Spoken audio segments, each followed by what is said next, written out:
사랑하는 성도 여러분, 이 거룩한 고난주간 특별히 이른 새벽 시간에 달콤한 잠을 뒤로하고 하나님 전에 나오는 일이 쉽지 않은데 오늘 이 자리에 함께 하신 여러분들을 진심으로 환영합니다.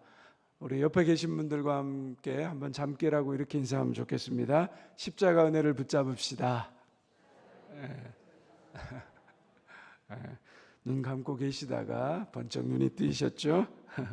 여러분 혹시 이런 질문 받아보신 적 있으십니까? 아니 요즘 세상에 누가 교회 다녀? 그 시간에 운동이나 공부하는 게 더 낫지 않나? 아니 새벽 시간에 예배를 정신 나간 사람들 아니야? 그럼 믿지 않는 분들이 우리가 이 새벽 시간에 나와서 예배하는 것을 보면 이 예배 드리는 일이 어떻게 보이겠습니까? 그것은 바로 미련하고 어리석고 이해되지 않는 일일 것입니다. 하지만 우리는 알고 있습니다.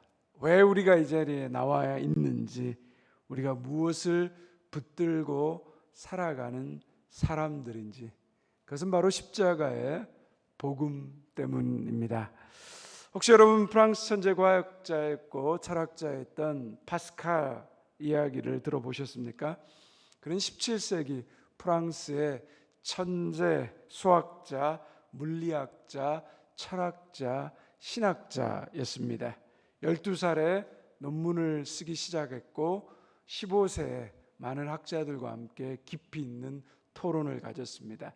당시는 계몽주의의 물결이 넘실대던 시대였기 때문에 사람들이 이성적으로, 철학적으로, 합리적으로 어떻게 신과 세상을 이해할 수 있는지에 대해서 연구하던 시기였습니다. 파스칼도 자신의 뛰어난 지능으로 하나님을 이해할 수 있다라고 믿고 생각했습니다. 그런데 파스칼에게 예기치 않은 시련이 찾아옵니다. 그가 심각한 병에 걸려서 고통스러운 시간을 보내게 됩니다. 그러던 어느 날 밤에 놀라운 일이 일어났습니다. 파스칼이 강력한 성령의 임재를 경험하게 됩니다. 그는 이 경험을 불의 밤이라고 표현하고 그가 하나님을 인격적으로 만난 그 은혜를 기억하기 위해서 그의 양복 안쪽 포켓에다가 그는 한 글귀를 적어서 매일 평생 그는 이 글귀를 읽었습니다. 그의 글에는 이렇게 적혀 있습니다. 아브라함의 하나님, 이삭의 하나님, 야곱의 하나님, 철학자나 과학자의 하나님이 아닌 나의 하나님, 확신,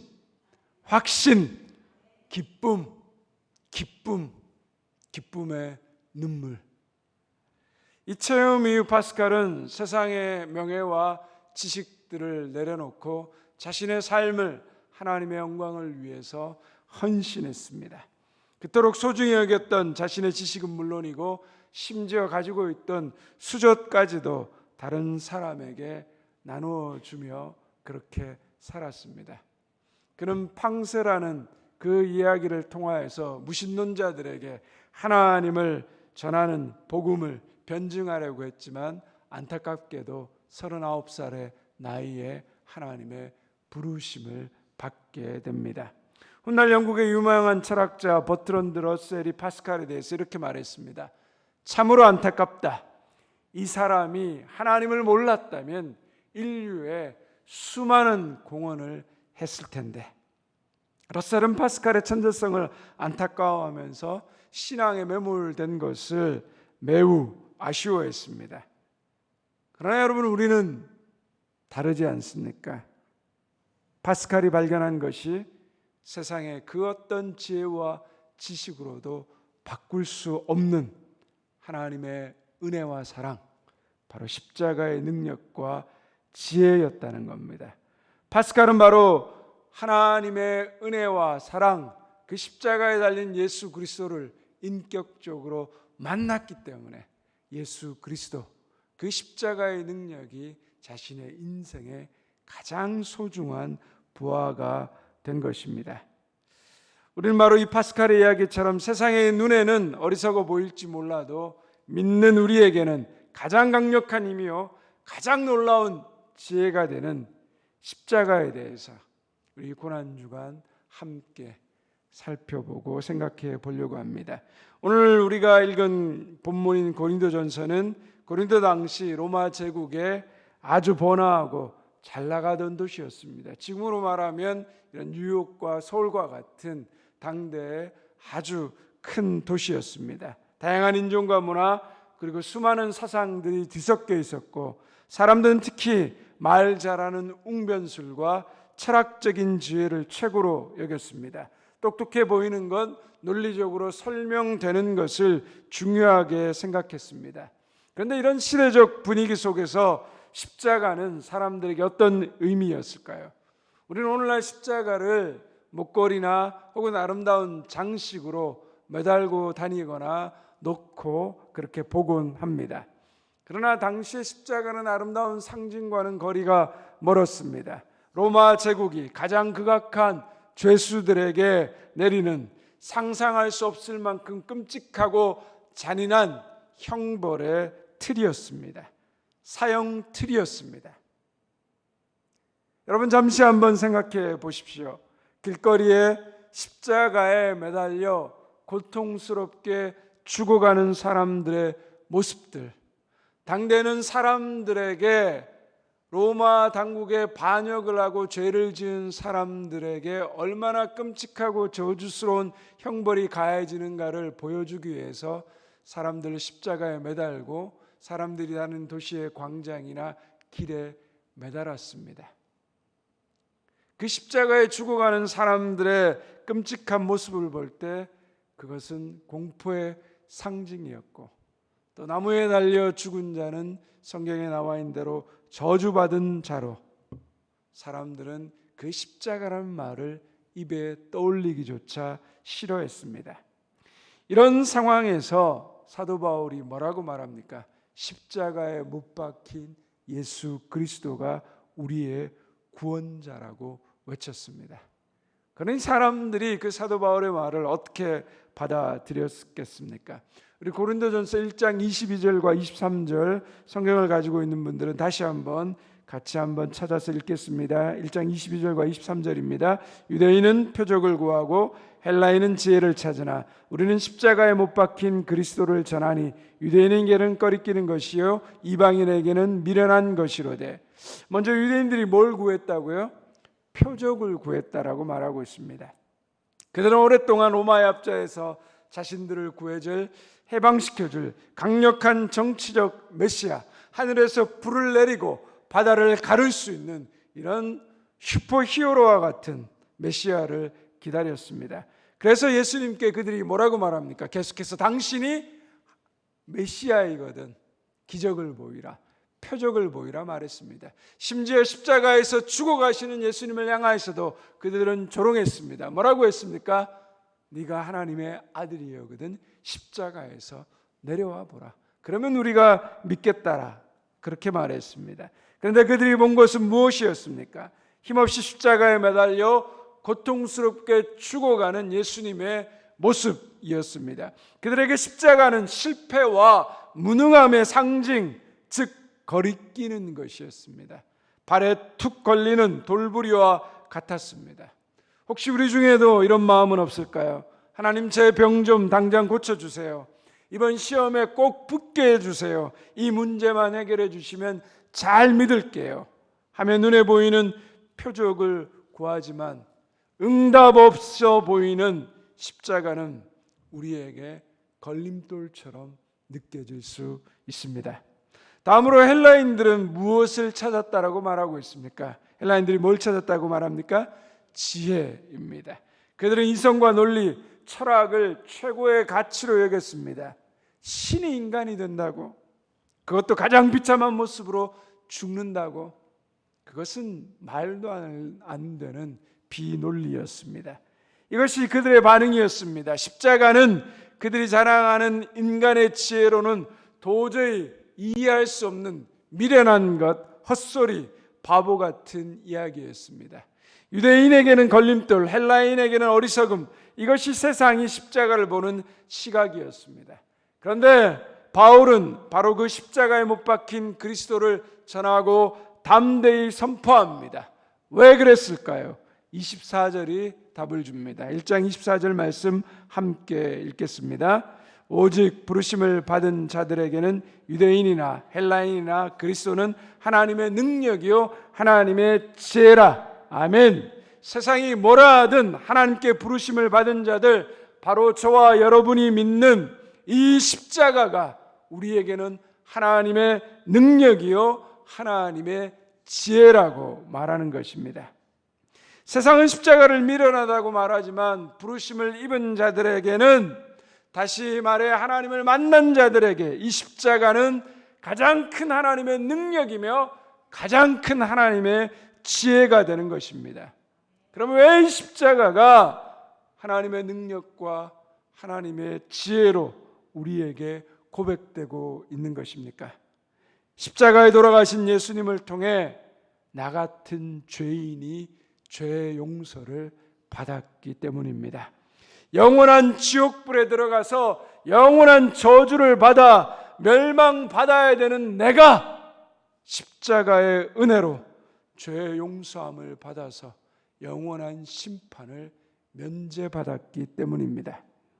그리고 예수 그리스도의 이 십자가의 은혜가 믿어져서 내가 하나님의 자녀가 되고 영원한 천국에 들어갈 수 있는 사람이 되었기 때문입니다. 여러분, 이것보다 더 큰 은혜, 이것보다 더 큰 능력이 어디 있겠습니까? 세상의 지혜로 이루어질 수 없는 하나님의 놀라운 은혜가 십자가에 죽어주신, 나의 죄를 대신해서 십자가에 죽어주신 예수 그리스도, 그 주님을 온전히 믿을 때 내 죄가 용서받고 나는 하나님 나라의 백성이 된 것입니다. 이것은 우리가 받은 가장 큰 놀라운 능력과 기적과 은혜입니다. 내 죄가 용서받고 내가 하나님의 자녀가 되어서 영원한 천국 백성이 되었다는 사실을 우리가 믿는다면 우리는 그 어떤 것도 부러울 것도 아쉬울 것도 없는 인생입니다. 우리가 가난할지라도, 나의 건강이 나쁠지라도, 실패했을지라도 십자가를 통해 내 죄가 용서받았다면, 내가 하나님의 자녀가 되었다면 내가 받은 이 은혜만으로도 나는 평생 하나님을 찬양하며 살아갈 수 있는 것입니다. 이게 바로 십자가의 복음, 하나님의 능력, 하나님의 지혜입니다. 그러면 십자가의 능력과 지혜를 깨닫고 믿고 아는 사람, 내 죄가 용서받고 하나님의 백성이 되었다는 사실을 아는 사람은 어떻게 살아가야 합니까? 최초의 자발적 학생 선교 운동을 일으켰고 국제 선교의 획을 창시한 시티 스터드의 이야기입니다. 이 사람은 영국의 캠브리지 대학의 수석을 달리는 우수한 학생이었습니다. 그에게는 출세의 길이 보장되어 있습니다. 그런데 어느 날 캠퍼스에서 열린 복음 집회에 참여했다가 예수 그리스도를 영접하고 변화받게 됩니다. 그리고 그는 선교사가 되어서 자신의 지식과 명예와 부와 모든 것을 버리고 중국 땅으로 들어가게 됩니다. 중국에서 10년간 선교하다가 건강이 나빠져서 다시 영국으로 돌아옵니다. 그러더니 그는 다시 건강이 회복되자마자 아프리카에 선교사로 가겠다고 합니다. 많은 사람들이 안타까워했습니다. 당신과 같이 뛰어난 사람이 왜 자꾸 그렇게 선교지에 가려고 합니까? 그만 가도 되지 않겠습니까?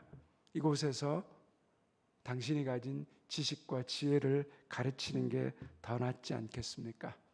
그때 이 스터드는 모든 시대를 사는 그리스도인에게 이런 의미 있는 말을 남겼습니다. 하나님의 아들 예수 그리스도가 이 땅에 오셔서 날 구원하시기 위해서 십자가에 죽으신 것이 참으로 사실이라면, 내가 그것을 믿는다면 내가 그를 위해 바치는 희생은 그 어떤 것도 지나친 희생일 수 없습니다. 죄로 인해서 죽을 수밖에 없는 내가 예수 그리스도의 십자가의 은혜로 죄 사함 받고 영원한 천국 하나님의 백성이 되었다는 그 사실을 내가 믿는다면 내 삶에 예수 그리스도 그분이 가장 소중한 가치입니다. 그 예수 그리스도를 위해서 나의 삶을 드리는 것이 무엇이 아깝겠습니까?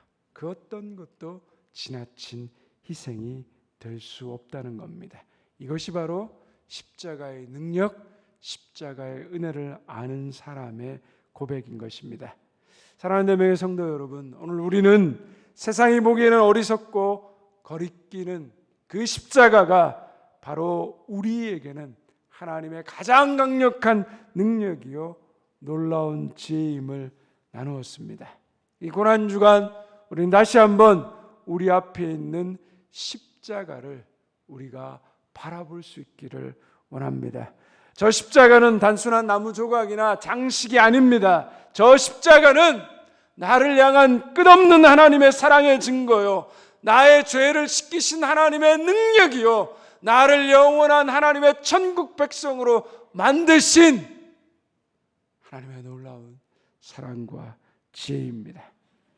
혹시 지금 삶의 문제로 힘들어하고 계시지 않습니까? 영적 목마름으로 지쳐 있지는 않습니까? 세상의 표적이나 지혜를 찾아 헤매고 계시지는 않습니까? 오늘 이 새벽 다시 십자가 앞으로 나아갑시다. 그리고 우리가 외칩시다. 주님, 다른 어떤 것도 아닌 오직 십자가의 능력과 지혜로 살게 하옵소서. 나의 죄를 용서하시고 나를 영원한 하나님의 천국 백성 삼아주신 그 은혜와 사랑을 다시 한번 깨닫게 하여 주시옵시고 그 은혜에 평생 감사하며 살게 하옵소서. 이 고난주간 십자가의 사랑과 능력이 우리 심령을 새롭게 하고 우리 삶을 변화시키는 놀라운 은혜가 있기를 바랍니다. 그래서 오늘 다시 한번 나를 사랑하시는 그 예수 그리스도의 은혜, 십자가, 그 사랑의 은혜, 그것만으로도 내 인생이 충분합니다. 다 이루었다라고 말씀하신, 모든 것이 다 충분하다고 말씀하신 그 십자가에서 모든 일을 이루신 예수 그리스도, 그 십자가의 은혜가 다시 한번 우리의 인생 가운데 회복되고 고백되어지는 이 고난주간 되시기를 주님의 이름으로 축원드립니다.